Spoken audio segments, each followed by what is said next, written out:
Earl Skakel in the house. We're just chilling on a Friday night in the Earlverse.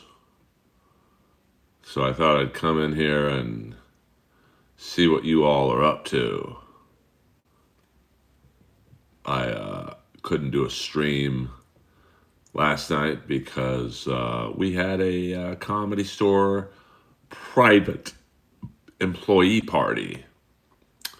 And at someone's home, the daddy man is in the building, Dr. Nova. Welcome. It's always a pleasure seeing the doctor in the house. This won't be too long of a stream. They're having a private event at John Barbados on Melrose that I must attend. My presence has been requested, but I want to give back to the fans, the Earlomaniacs, and you know the deal. We can talk about anything you want in the Earl world, the Earlverse. Politics, hockey, wrestling, exposing the sexual predators in Los Angeles comedy. We do it all here. There's not too much we don't talk about. And that's okay. I'm a man of the people.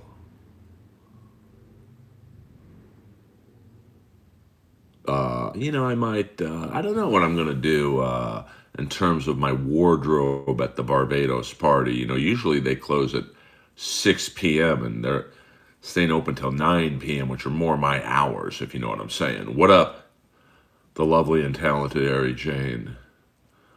Just a quick Friday night stream. I know Melton is streaming in the next couple minutes, but I got to stream when I can stream. So I understand. Hello, hello, hello, JK. Hello, hello, hello, hello. It's an old Three Stooges gag. Now, tomorrow night I'll be at the Comedy Store. Saturday night in the main room, closing out the main room, second show. And you seem like the kind of guy that can pull off a Hawaiian shirt no matter where you go. You got to pay for life advice, baby. Yeah, I could pull off pretty much anything. JK, I don't just say stuff. You have to pay for request. You know what I'm saying? And Michael Keaton, who made that phrase famous, he is also a Comedy Store paid regular. So, right now I'm rocking a hoodie with no shirt on. So, not many guys could pull that off. So, what up, James? But it's free if I don't expect you to abide. Well, Ari Jane, you're special, so you always have free life advice. I do have a great ass. Trust me on that one. So, although I don't wear thongs, I could pull them off. Trust me. Well, I wear a thong backwards. Hello, boing. Yeah, I see, I'm talking about my ass, and I lost 4 people. They're like, fuck this. What up, Spa? You got a booger, bro? I don't, bro. You got a dirty computer, scream. Are you trolling me already, Robert? Let me get going. Give me a couple minutes to get the vocal cords warmed up. Besides, I just picked my nose before the stream to make sure I don't got no boogers. Hit the like and subscribe button, Robert, if you can. Every little bit helps. I'm double checking. I got no boogers, man.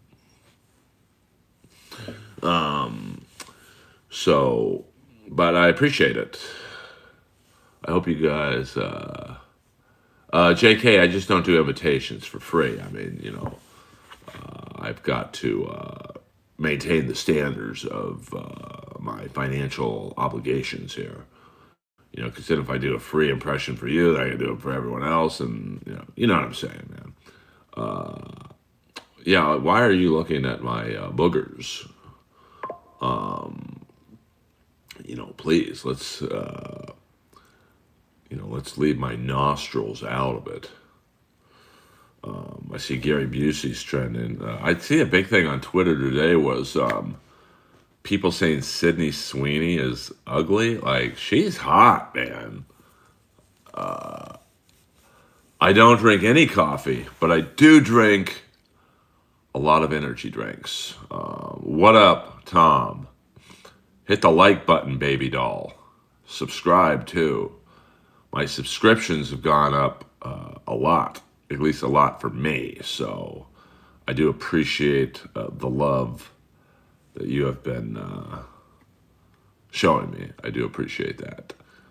And my voice, scary enough, is deeper, like a lot deeper.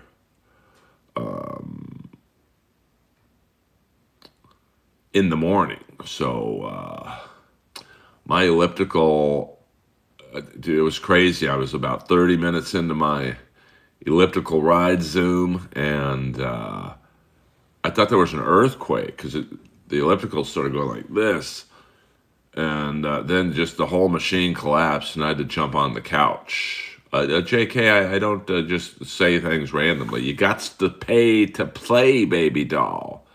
Oh shit. Mary Jane coming in hot, real hot.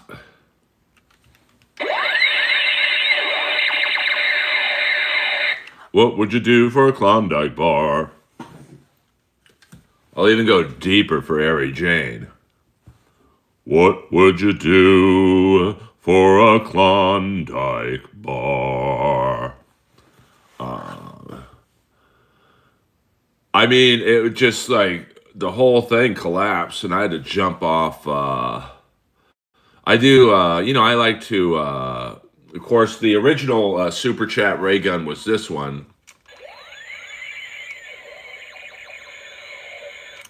Given to me by the great Steve Stevens, guitar player of Billy Idol. So, yes, JK. I mean, I as you see, Ari Jane wanted me to say the Klondike thing, so I had to, I charge for impressions. So, but what up, Ryan? I also answer most of the free questions as well. It's just, if you guys want to see my vocal talents, you got to show me the money, honey. Ben Jones, hello. I'm a big Steve Stevens fan, and he gave me, this is the ray gun he uses on the Rebel Yell solo when he plays the guitar. And he's like, and he'll go like that. And I talk to Steve Stevens all the time on Instagram. So Steve Stevens is great.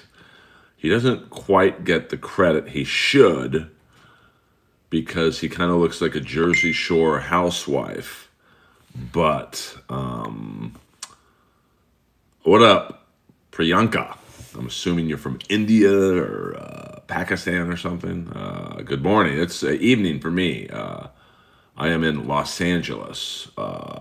Yeah, I mean, if you want a good look into Steve Stevens' non-Billy Idol catalog, you can obviously the first Billy Idol album, or the first Vince Neil album. He was awesome on it. And then his own band, the Atomic Playboys, and he put out a flamenco. I'm an AEW man, Ben Jones. I will watch Collision. I will not watch WWE. What up, VY? I'm just going to call you VY. I always hydrate. I am from India. See, I said you sound like you're from India. How's that racial? Are you trolling me, J-Trax? Welcome to the Earl world. We take on all comers here, baby. We are, we have fans in India. We have fans in Canada, the UK. I don't know. I mean, I could see her. She seems pretty cool, and I know Billy Idol and Steve Stevens played with Miley Cyrus because she's like a rock and roller. But I don't know if Steve Stevens has played anything for Billie Eilish. Of course, he's played the solo for Dirty Diana, the Top Gun theme, and I'm sure he's played on other albums. I mean, he is a fantastic guitar player. I mean, one of the greats of the last. You have one fan in a small restaurant in Honduras. Well, say. I know Dick Van Dyke, and he looks pretty good. I saw him at the Comedy Store maybe a couple years ago, and he obviously looks a little frail. I mean, but even I'm going to look frail at when I'm 99. But he looks pretty good, and he's got his mind. Hold on, I'm getting a text from the Comedy Store. You know me, I have to look at this because I have to look at it. Let me just answer their message real fast. Hold on, I got to turn the light on for this one. Sorry, I don't have a producer.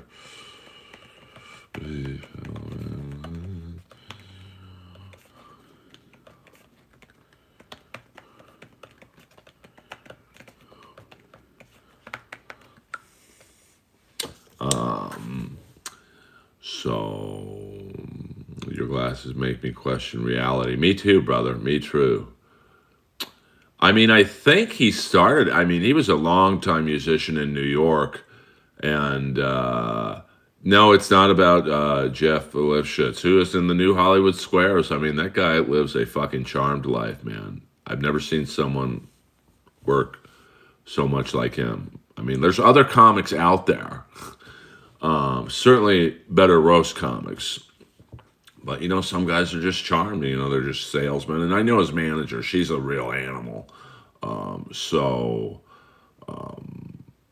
just the way it is. I need someone like her, but I would never work with her. She's gross.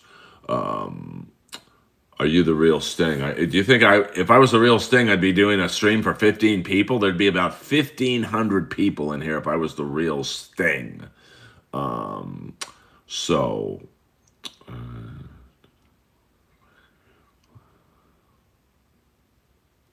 I mean, yeah, that any fight with Logan Paul is going to be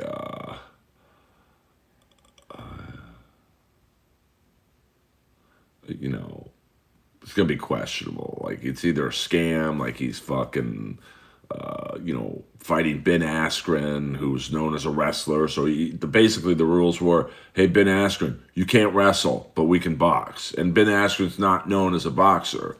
And then I'm going to fight Tyron Woodley, who's same thing. Great, I think he was a very established college wrestler. Same thing. You can't wrestle me, but we can box. I don't really trust Logan Paul in any fight. E-Rock Star, I'm sorry I didn't get that last stream question, but I know things. I mean, I've been doing comedy for 25 years, and everyone tells me their secrets. I'm like the Matt Drudge of the LA comedy world. I hear and see everything. So, I could sink a lot of comics fucking based on what I see them do late night. But I'm trying to I just want to I'm trying to get on TV now and all that shit. So I don't have time to be like a gossip reporter in the LA comedy scene.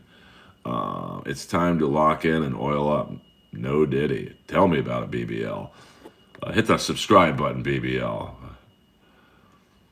Well, I think the Tyson fight was weird because I don't think I've never seen a fight where I thought it was fixed for both guys at certain points. I mean, the first round, I thought, Jesus, Tyson's going to kill this guy. He looked like the Tyson of old, fast and shucking and jiving.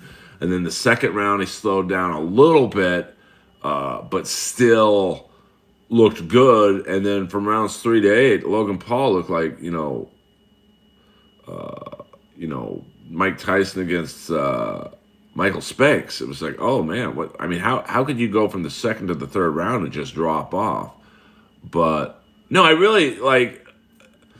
I've never seen usually you see something you think is fixed and it's just towards one side, like one team or one boxer or one UFC person. I don't think I've ever seen a fight where it looked rigged for both people at certain points. Yeah, I mean, I love Perez Hilton, and you know how big an anonymous comedy like gossip thing would be. I mean, by the way, check out that Earl sign. I paid $500 for it, so I got to give it some love. Um, but you know, I don't know. I don't want to get sued and shit. Because I could really ruin people if I wanted to. Um, I don't know if that's a dirty name, Nate, but yeah, I mean the last couple rounds when Tyson was like going like this with his glove, I mean he looked like a child sucking on a pacifier. So I don't know what that was about. And Logan Paul toward the end looked like he could have finished him. And I also think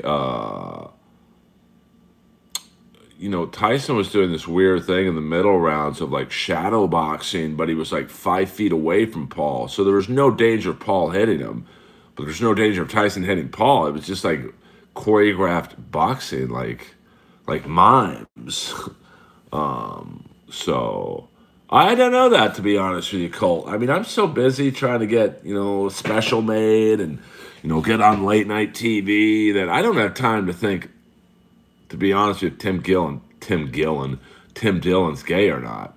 I mean, I don't really care if he is or isn't. What do you think of the current situation with Ray Phoenix and AEW? Well, I mean, I get it. I see both sides of it. It sucks for Ray Phoenix, who I've done a comedy show at his. It's not like a comic book store, but like he has a Lucha Underground store in like I think Pasadena. So I've met him. He's a great guy. Sounds like he's not injured, but they are holding him in AEW, so he won't go to the WWE, or they're taking him off of TV and kind of ruining his character. So I mean, I see both sides. I mean, why should AEW just give away this guy to WWE? They've done the same when they knew guys were going to AEW, they held on to them for as long as they could. So it sucks for the fans, and it sucks for the wrestler because they're kind of in a no man's land. But it's kind of smart by AEW because they're kind of ruining his value. But it's like with Jade Cargill, like everyone knew she was going to WWE. So what happened? The AEW had her kind of jobbed Chris Statlander on her last match. Now it didn't ruin her value, but it took a little bit of the shine off. So has Dylan and Lean Gene, Chicken Man going deep. What? No Rick Wright or Ollie Joe Prater? Hello. Honestly, though, does doing late night really hold a lot of weight these days? Not really. But I'm still not in a position to be like, yeah, I don't want to do Fallon. I'm good. I mean, it makes you look better to, comedy club bookers. I know if like I got on Fallon or Colbert, I would get, a couple headlining offers the next day. Hey, you want to do American Comedy Company? Do you want to do the Laugh Factory? Do you want to do, I mean, that's just how it works. And I mean, obviously you want to get on Rogan because, that's, clipped and chopped up and it's on YouTube, it's Spotify, like you do a late night set, you do it once, it's shown, and then it's really never, they might rerun it, 6 months down the road, but, Cece's on fire. No, I'll give you one free impression, Cece, since I've already hit the goal of doing an hour stream, and we already hit $4.99 thanks to Ari Jane. No blood, no bodies, we hit nothing. I want Hawkins' body found. We move, sweet pattern, 5 meter spread, no sound. Well, nothing's Johnny Carson or Leno anymore. I mean, Johnny Carson, I think the famous story is David Brenner said The first time he did it and he got on the couch, literally the next day he had a year's worth of road work. But that's also when I believe Carson. You had channels 2, 4, and 7. There was no Comedy Central. There was no Netflix, Amazon, Hulu. I mean, if you did the Tonight Show, man, like it was the real deal. That's why it broke so many people because it was really the only stand-up on television. I mean, you might have something on like Laugh-In, but I don't think too many stand-up sets. So, and especially if you got the couch, I mean, that meant Carson liked you and you were coming back.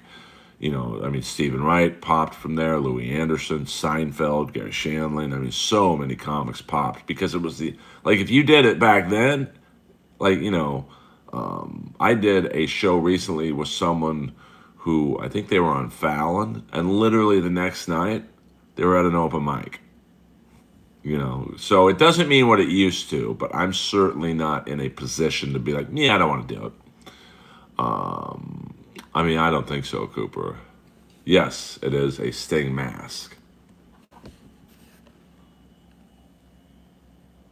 And to the right of the Sting mask, a Sting glove. So, I think the comic had to earn their spot on Carson's couch. Yeah, I mean, if he didn't like you, or if he didn't, I mean, obviously, he thought you were funny, you're on the show, but if he didn't like the set or he didn't like you, maybe he met you backstage and God forbid you were a dick to him, that wouldn't be very smart.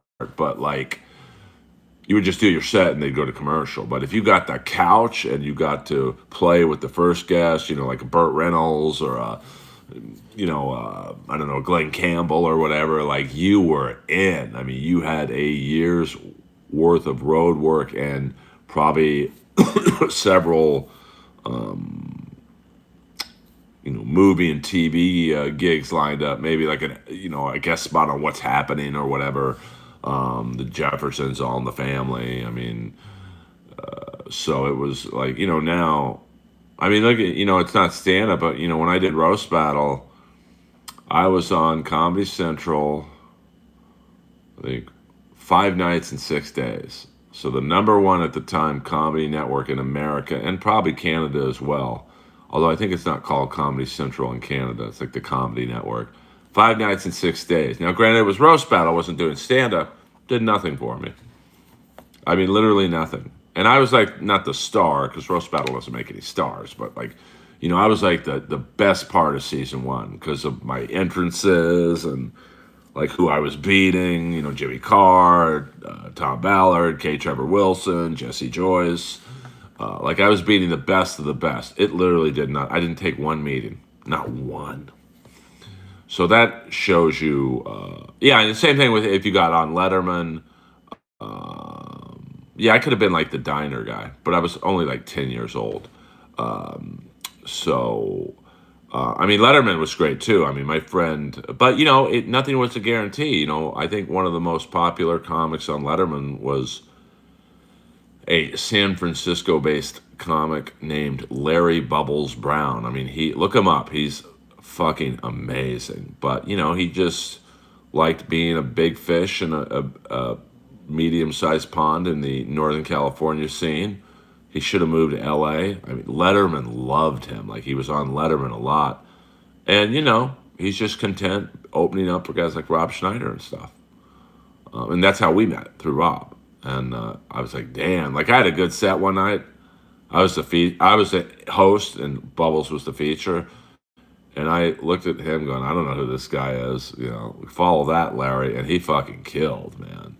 So, getting on TV, I always tell people, hold on, let me get my drink.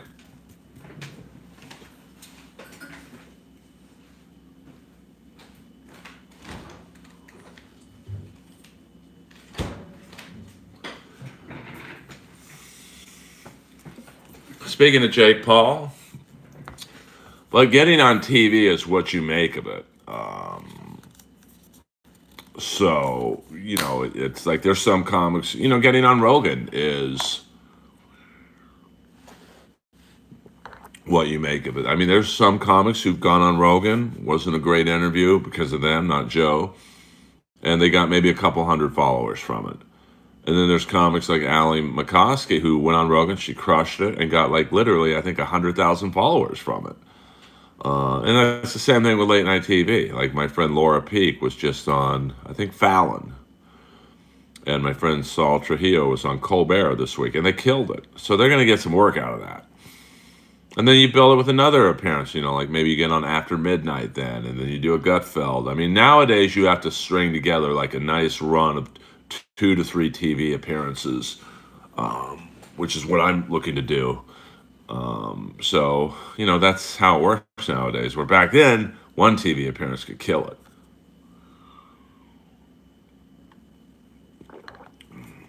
Yeah, and podcasts are the big thing. Tim Dillon, obviously Rogan, Marin.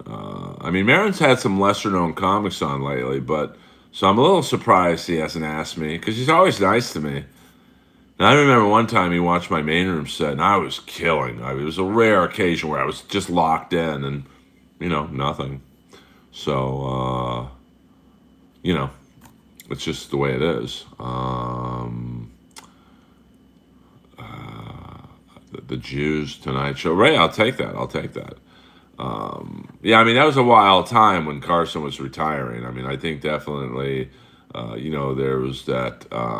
Theo Vaughn would be great, and like I said, Theo knows me. He knows I could use the break, but, he doesn't owe me anything.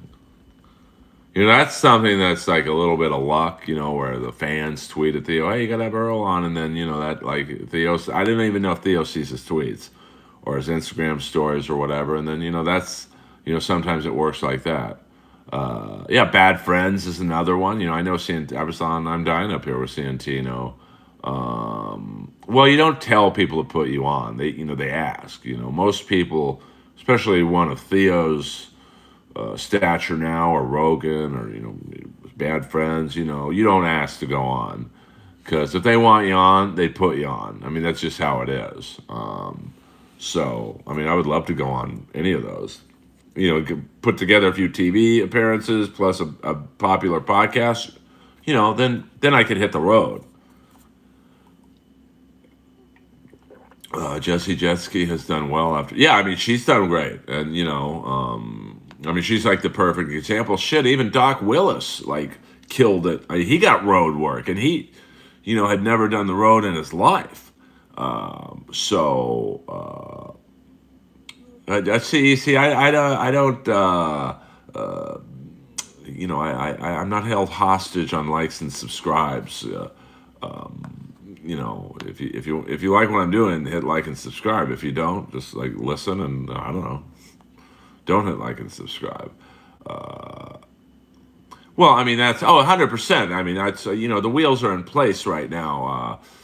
I have someone who I've known for a lot of years, and who is a very, very successful manager. He's making some calls right now, but it's a process, especially in December when the industry kind of shuts down the next 3 weeks, vacation and whatnot, Christmas, and then New Year's, and then it picks up mid-January. Okay. I don't know. You just want me to say go Big Blue? Big Blue. There we go. See, there you go. Thank you, CEC. I was just messing around. Thank you. God has blessed me. I'm got no disease. I'm a relatively successful comic. I got a big dick, a few dollars in the bank. I'm a very, very lucky man. And I've got some cool fans. I don't have a tremendous amount of fans, but I do have some cool fans. We don't do Joey C talk in here, Chicken Man. Big Blue Iris. I was with her in the hospital, I think 2 days before she died. I was with Fat James the last 3 days he died. Fat James is the only guy I know to get bone cancer and get fatter. Hello! I've never seen a guy whose toes look like Tootsie Rolls. Boing! Big Blue Meanie. I'm friends with the Blue Meanie. We talk every now and then. well, I've had that. When was the pandemic full bore? 2020. So I've had that elliptical for 4 years, and I would say legit, I've probably used it over 1,000 times. So Spirit Elliptical, I don't know if I would give it a ringing endorsement, but I guess 4 years is a good shelf life. I mean, there's Precor, which Precor ellipticals go from 8,000 to 15,000, but it's like I'm not going to pay that when I could just go to the gym and use theirs.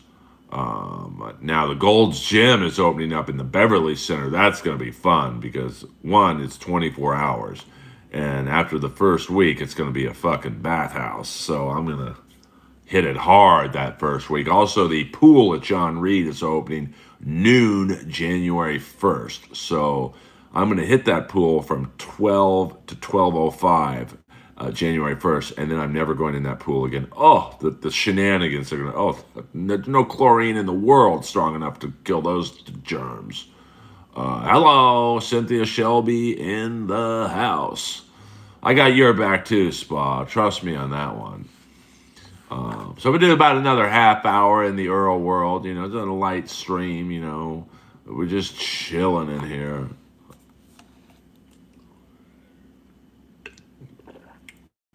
But yes, Gold's Gym is opening up in the Beverly Center, which is just like a mile down from me. And it's going to be open 24 hours, which I think is a mistake because no one's going to a gym at 4 in the morning to work out. They're going to blow it out. So, I am the people's champ. For some reason, my struggles in this business have been a lot more than other people's. But you know what? Here we are. 7:42 on a Friday night. And I'm doing a stream to my fans, the soldiers. Godfrey is live and he is mad lame. I mean, I don't know what he's mad about. But I'm friends with Godfrey, So he's always nice to me when I see him. I've never worked with him really. I mean, he watched my set one night in the OR at the Comedy Store, the original room, for you people not familiar with what OR means. So, at the Kookaburra, I saw the owner of the Kookaburra Lounge Wednesday at the Improv Christmas party. So, I mean, I get chicks contacting me, a lot, not a lot, but a fair amount at the, in the DMs and Instagram, when they see me at the Comedy Store in the main room usually, and it's popping and I'm doing well and I'm playing music in there. I do all right. Doug Benson's would be cool. His slap, I don't know what you're talking about. No, you don't. I don't know what you're referencing to. I got a network every now and then. Why? I don't think I've got. Let me check my Instagram DMs. Well, Hitch, go to Patrick Melton's stream. Oh, thank you, Timothy. Thank you. I don't think anything personally. If you guys don't like my shtick, I can certainly do a stream for less. All right, now I have 8 requests in the message request. Let's see if any of them are from females who'd like to get naughty. Not really, it's just porn spam. Well, I guess that's females who want to get naughty. Hey, speaking of getting naughty, I watched a documentary last night. I think it was on YouTube about the girl from the UK. Bend over. You got a super chat for that. Who had sex with 100 guys in one day just to pump up her OnlyFans. What comic is most likely to move in your building? Simone, Taylor Williamson, or Tony Hinchcliffe? Well, Hinchcliffe is probably the only one who could afford my building, to be honest with you. Yes, the 100 dudes in one day. I mean, it was sad and fascinating at the same time. Uh, yeah, I do have an awesome podcast, Inappropriate Earl. Can you sing some? I can sing the Click 5 song, Just a Girl, in perfect pitch and harmony. But you got to pay for me to sing songs. I just can't belt out into song and dance for free. You got to, Zoom knows, you got to show me the money, honey. It's on Apple Podcasts and SoundCloud. Of course, no one listens to SoundCloud anymore. So if you just look up Inappropriate Earl, it is on Apple Podcasts, and it's I got pro wrestlers on. I've got famous actors like David Arquette, rock and rollers, Joey Allen from Warrant, Stephen Piercy from the band Rat. And thank you, DB Cooper. It's nice to have you in the stream. Would you want to first or last with the UK bread? Absolutely first. Anything after number one, I don't want any involvement in. The bummer is, how'd you like to be number 101? Like you got there late, and one guy flew from like Sweden, and he got pissed because he didn't come. How much you charge for one song record approximately? Well, I mean, for the Click 5 song, I mean, the whole song, that, I don't want to get my channel struck because, singing a full song, but, at least $5, to sing the Click 5's Just the Girl. Now, I'm a real pro. I could put my, I could sing the whole song, but, I don't. Did If make it out of the fire alive? No, I think he's still performing at the Aviator Nation store off of PCH. Hello! $5 I don't know what that means. $5 a sec. $5. No, not $5 not $5 a second, but $5 for the first two verses. Well, I mean, I'm friends with Jasmine St. Clair, who, of course, was in the gangbang world. Oh, yes, they replaying the Death by Fame episode I was in. Yes, that was a sad show to be a part of because I was talking about the death of my friend. WWE did do him so dirty. I mean, look at that. Sting for life. Now, I had the perfect story for Sting to come in on the WWE. Check this out, and I'm doing this just for Daniel. We can talk a little wrestling. We go back into song. Triple H should have never been Sting's first opponent. It should have been Randy Orton. Sting was in TNA for 13 years. So the people who are, say, the ages between 8 and 25, they never watched TNA. So you needed to reintroduce Sting to the WWE audience. A lot of them, when he came out, I think it was at Survivor Series to save Dolph Ziggler from Seth Rollins, they probably were like, is this a new character? So it should have been Randy Orton. And Randy Orton revives the Legend Killer gimmick. And he's cutting a promo in the middle of the ring. I beat all the legends. I beat Hogan. I beat The Rock. I beat Stone Cold. I beat Kurt Angle. And, name off a few more. And I beat The Undertaker. And then the lights go down. I'm assuming Sting's not going to drop from the ceiling because of Owen Hart. So maybe he comes up from the ring, and Sting just looks at him and goes, "You never beat me." And you set off a short program with Randy Orton. Orton puts him over. Maybe a quick feud with, say, a Dolph Ziggler. Put him over, and then he fights The Undertaker. Which is the match everyone wanted to see because of the entrances, and he loses to The Undertaker. So everyone walks away happy. But it's a great match with The Undertaker. So it just made no sense. And that whole match, when it was just Sting and Triple H, it was a good match because they're both slow as shit. I mean, Triple H got his body's just completely broken down. Sting's, at that point, I think, was in his 50s, 56, my age. So when they were together, it looked good because they were moving at the same fucking speed. But then No, I don't collab with anyone. Thank you, man. I appreciate that. Hit the like and subscribe button. Yes, I am the father and Tyler, the creators of the Jellies on Adult Swim, HBO Max, and the Cartoon Network. Um, so, um, just when they brought in the NWO to save Sting from Degeneration X, it made no sense. I mean, one, it was the slowest rundown in professional history. I mean, Hogan's got like two hip surgeries. Nash and Hall could barely move. Um, and then, but they were never aligned with Sting for one day. The black and white NWO. Of course, Sting was in the black and red NWO, but this was the OG NWO. And Sting was their fucking mortal enemy.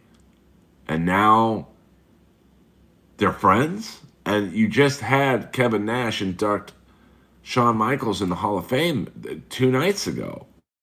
So, like, I know it's fake, but you still want the storyline to match. Now, it was cool seeing Sting and Shawn Michaels in the ring together because I don't believe they'd ever been in a ring together. So that was kind of cool. But it just made no sense. And then 20 minutes after the fucking match, Triple H is in a suit, already in another angle with The Rock and Ronda Rousey. So they did him dirty, honey.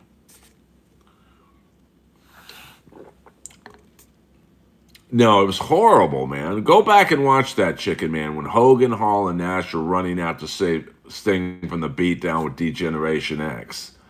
And like Hogan's limping, Hall's probably boozed up. I mean, Nash is the most in shape of those three, and he took a minute to get there. It just didn't make sense to have Triple H go over Sting because Triple H was already over. So a loss does not affect him at all. Whereas Sting, it's like, so, let's look at the future of both guys. Triple H is in a feud now with The Rock and Ronda Rousey, and Sting the next night is in an off-air segment with Bo Dallas for the WWE Network. Like, what? And then the Seth Rollins, he should have got the belt for a minute. Let him be the only guy who's ever won. Well, I guess Flair and Sid, but like one of the few people who was WWE champ, WCW champ, TNA champ. I mean, there's not many who can say that, and then job him to The Undertaker at a WrestleMania. I'm sure he would have been cool with that. But, he probably was desperate for the video rights.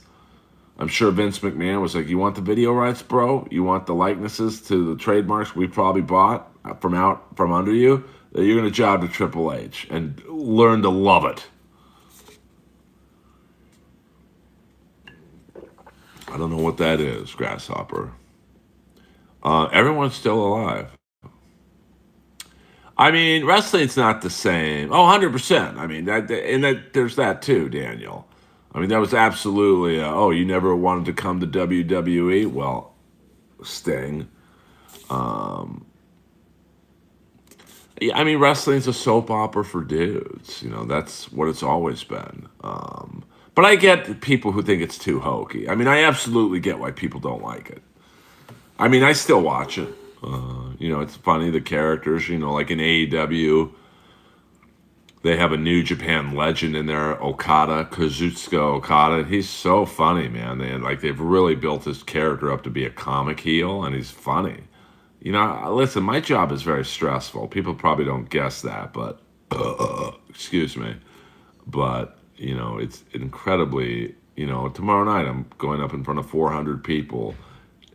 It's going to be at the end of the night. They're tired. So the pressure to get their attention early and often is on.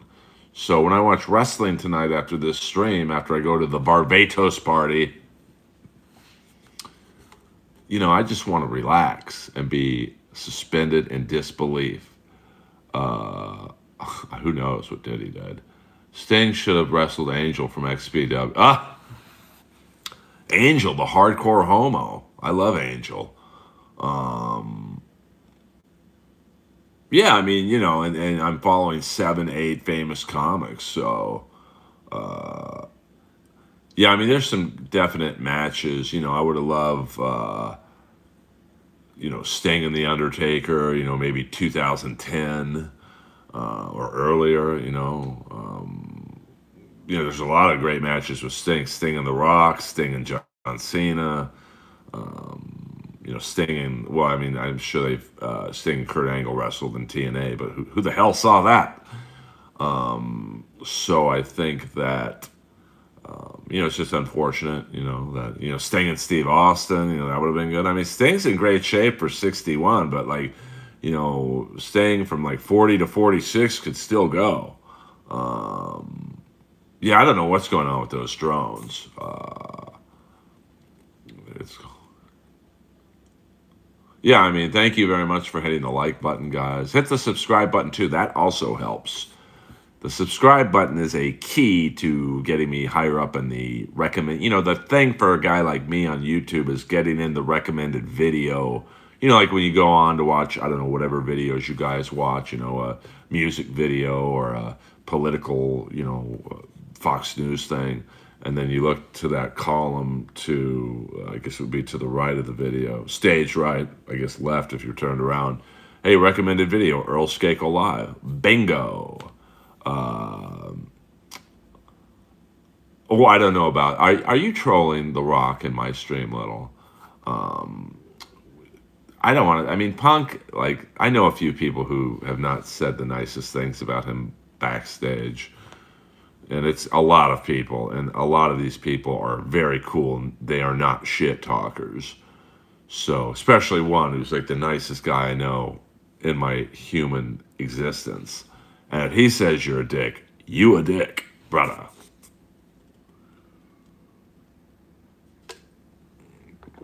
Yeah, I mean, Trump is no joke. I mean, he's moving and grooving. Well, Biden is doing like 1,000 pardons, and like he might be the worst president ever, man.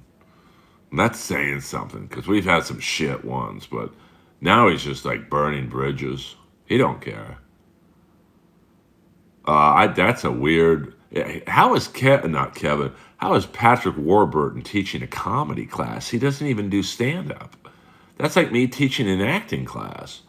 A Mount Rushmore of wrestlers. Well, that's a tough one, Daniel. Do you mean heels? Do you mean, the most known? Do you mean good guys? The top gimmicks? So I'll give you a few Mount Rushmores. Just overall, like known to the public, I would say Hogan, Flair, The Rock, and Stone Cold. I mean, those are probably the foremost names that non-wrestling fans would know.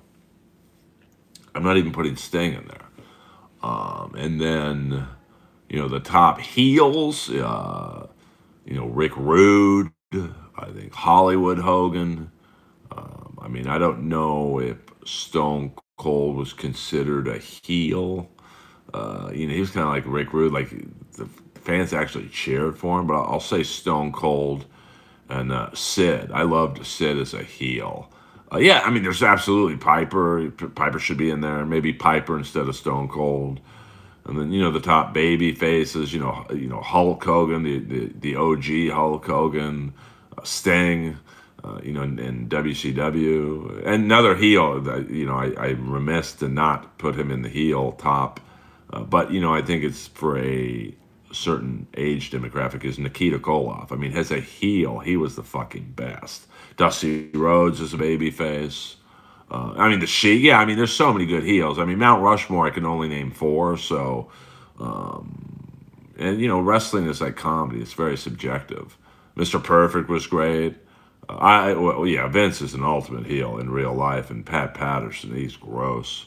And the Von Erichs, Kerry Von Erich was a great face. Kamala, before that, I've said this a lot. I don't mean the vice president. Where's she been the last month? Her and Biden have just gone AWOL. This Kamala, he was a great heel in World Class Championship Wrestling and Mid South. I mean Benoit. You talk about the ultimate heel. Yeah, I mean there's Bret Hart. There's Shawn Michaels. I mean there's so many. It's so tough to, when you go Mount Rushmore, and it's an age thing too. And if you go back to the mid 70s, I mean, the babyface was like Bruno Sammartino, Bob Backlund. people like that. Jerry Lawler was a great heel. Moondog Mayne was a great heel. I mean, we could go on and on. Yeah, I mean DiBiase. I mean, there's so many great. I mean Hall and Nash in the NWO. Who's Dez? I don't know who Dez is. Yeah, I mean Harley Race. I mean, who's the store's Mount Rushmore of heels? So what the Chicken Man is asking me, who are the top evil stand-up comics, specifically at the Comedy Store? I would say definitely Dave Taylor.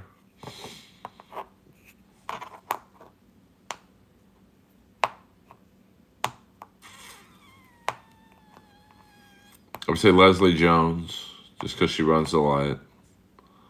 And a lot of people don't like that, but she also tips the lot guys $100. So she's like, and I'll give her that. I mean, you got to, most big name. I saw a big name comic. Now this guy's been on TV, film, very successful writer. Literally give the lot guy $3 the other night, and Leslie gives the lot people $100.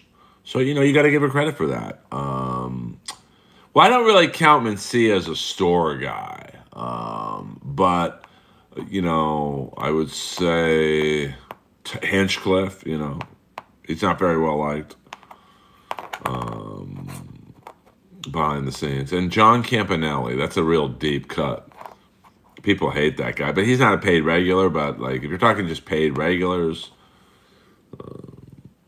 probably Scalaro for all the money he's tried to borrow off of people.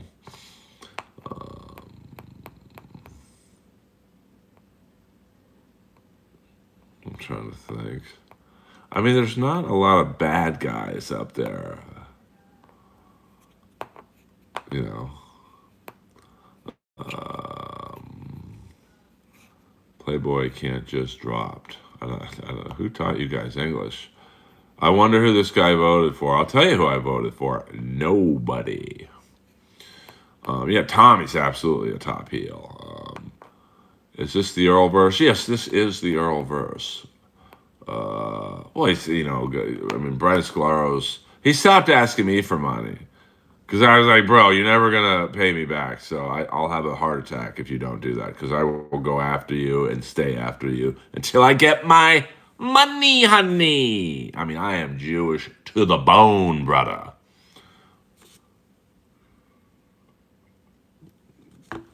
We don't do the racial humor in here, Grange. Unless you super chat it. Hello, boing. No, I'm just messing with you guys. Top babyface in the Comedy Store. I beat you to it. Chicken Arrow, Steve Simone. I mean, I'll go the Mount Rushmore baby faces. Well, you might, Spa, like, I don't know. I would say Steve Simone, Chappelle Lacey, Brenton Biddlecombe, and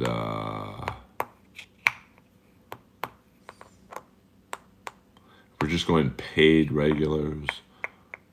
Jet Ski Johnson, everyone loves her. Well, thank you, Cody. I appreciate that. Eleanor Don Barry. Yeah, I mean, yes. Well, I mean, if we're talking polarizing people, like you either love or hate them, I mean, I would say Hinchcliffe, Don, Leslie. People seem to either love or hate her. They hate that she runs the light and just pops in and bumps people, and then, who else? Eleanor, everyone loves. Jeselnik is kind of. He's almost in the heel category, like Rick Rude, where Rick Rude was a bad guy, but the fans loved him. I mean, Bobby Lee's, he's like he's just there. Well, that's the thing, Spa. Like, comedy's subjective, But she's likable, so that's her big, I think, niche is that, she's very cool and she's very nice to everybody, and so she'll always work in this town. I don't know who Nick Mullen is, to be honest with you. Piven's not a Comedy Store guy. He's not past there, and he never will be past there, hopefully. I mean, he's awful. He's a great actor, but he is a horrid comic. But that's the business. He gets headlining gigs because he could probably fill out most comedy clubs, and he has a bunch of open mic level comedy writers who just he just memorizes their jokes like a script, so it's very stiff. And his problem is, he can't really do entourage stories to the crowds who go to the comedy clubs because they don't know what entourage is. It's like I did a joke the other night in the main room of the comedy store in the front row. It was a Stallone joke, and the young girl in front, she's probably in her early 20s, was like, "Who's that?" Like she did not know who Sylvester Stallone is. What the fuck? Who's the most famous person at the comedy store Christmas party? Craig Robinson, who is an awesome dude. Great guy. So I don't know what that is, to be honest with you. Oh, I don't know about that, to be honest. I mean, I think he is. You think Sergio Love have Pippin jokes? Me lucky charms. I mean, Chicken Man outdoing himself tonight with a lean gene. 4 more minutes, guys. We're going to end the stream in 4 more minutes. Let me thank my tippers tonight. The great Ari Jane, $4.99. Thank you very much. So I mean, if you look at Jeremy Piven and Lucas, he was going bald. I mean, he's on like the Kevin Dubrow hairline path. Like Kevin Dubrow in the "Come On Feel the Noise" video was balding, but by the Wild and the Young video, his hair was down the middle of his back. What the fuck? So I mean, it's cool if he has plugs or whatever. I don't hate him for that. I just hate him for his bad comedy. Do you think Rogan is actually funny? I mean, yeah. You don't. I've said this a lot about Joe because I get asked about him probably the most. You don't fill arenas, man, and not be funny. Now people might not like his humor, just like some people probably don't like my humor. But funny's funny. And if you were not funny, you would not fill a 20,000 seat arena. Now, yes, a lot of them are his podcast fans, but they think he's funny. Just like I like the band Kiss. A lot of people don't like Kiss. I had a friend of mine who's like a musician go, they're the worst band to ever make it. Like to me, they're one of the best bands to ever make it. You surprised Roseanne performed at the store? No, I think she's kind of ingratiating herself back in the comedy world, doing podcasts and whatnot. I mean, she's probably bored. I mean, clearly she don't need the money, honey.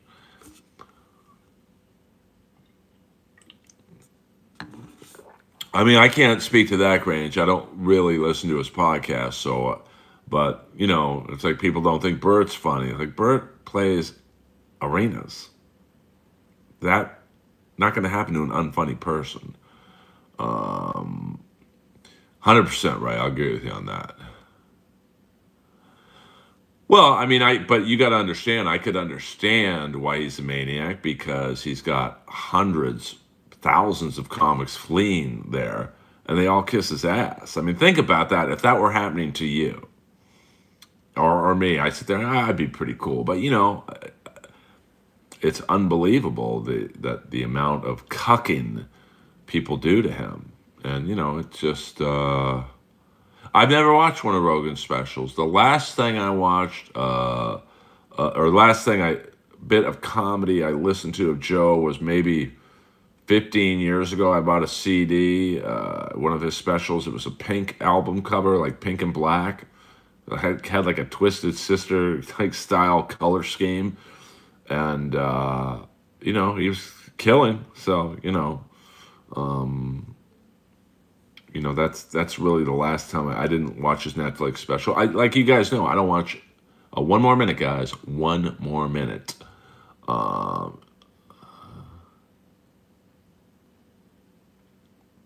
Cranky, you can do better than that. And clearly you don't get this stream. Well then, Cranky Frankie, you can leave. You think I care if you're here or not, bro?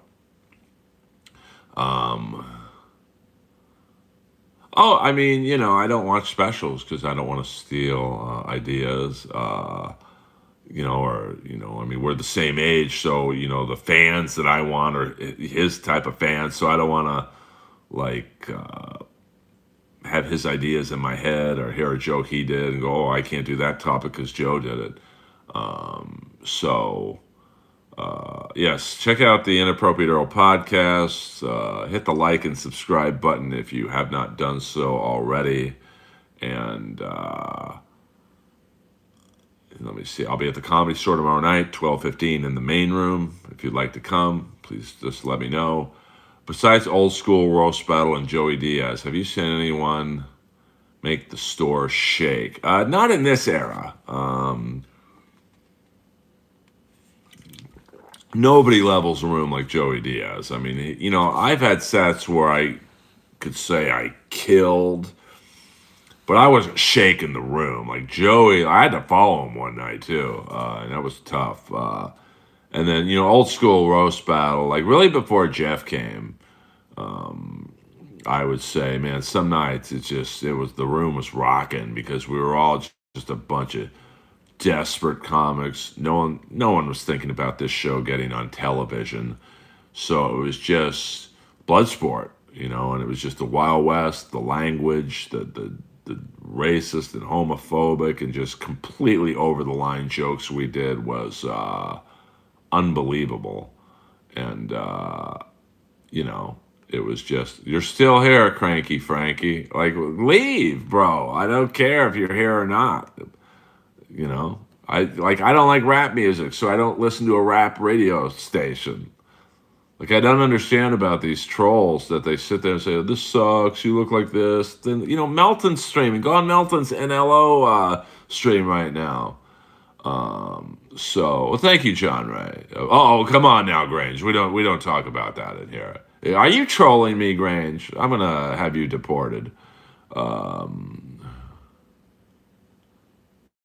but I mean, Jason, my point is, you don't fill an arena with people if you're not funny. Like, I understand what you're saying. Yes, his fans come for the podcast. And there's some very unfunny podcasters who do stand up. Trust me on that one. I got to follow some of them. Hello! Yeah, well, Comedy Stores are the best. And I do know Adam Ray. He's very cool. His wife is a big animation caster. It's all good, Grange. It's all good. So Adam's very cool. Adam's very cool. All right, you guys. This has been the Earl World, the Earlverse. Yeah, I mean, I am connected to the scene. So earlier in the stream, people were like, I should be a gossip reporter, like an anonymous, there's a website. What is it called? Crazy Days. And it's either Crazy Days and CrazyNights.net or CrazyDaysAndNights.net. And it's a gossip. It's a blind item. So, and they have a lot of comedy stuff. Like, hey, saw this person at the Comedy Store the other night with someone not their wife. Hello! And then there's Dumois. I forget how you spell it, but, I don't, I'm trying to get on, stage as much as I can and get some gigs, and there's a stand-up Batman on Twitter is probably the best anonymous comedy Twitter troll, mostly LA comedy, but he does delve into, well, if I thought I could make money off it, I might think about, but in these days, you have to have a real email attached to your account. So it'd be pretty easy. Hey, Skakel is the comedy ghost. Comedy Robin instead of, well, someone did a Comedy Robin for like 2 weeks, Stand Up Robin. And I remember their first tweet was to Stand Up Batman saying, I'm the partner you need. And they did I don't know, maybe under 10 tweets and they gave up. And Stand Up Batman doesn't tweet as much as they used to. And I say they because I don't know if it's a guy or a girl, to be honest with you. Thank you. I thought you left, Cranky Frankie, you fucking loser. That's a mic drop, bitch.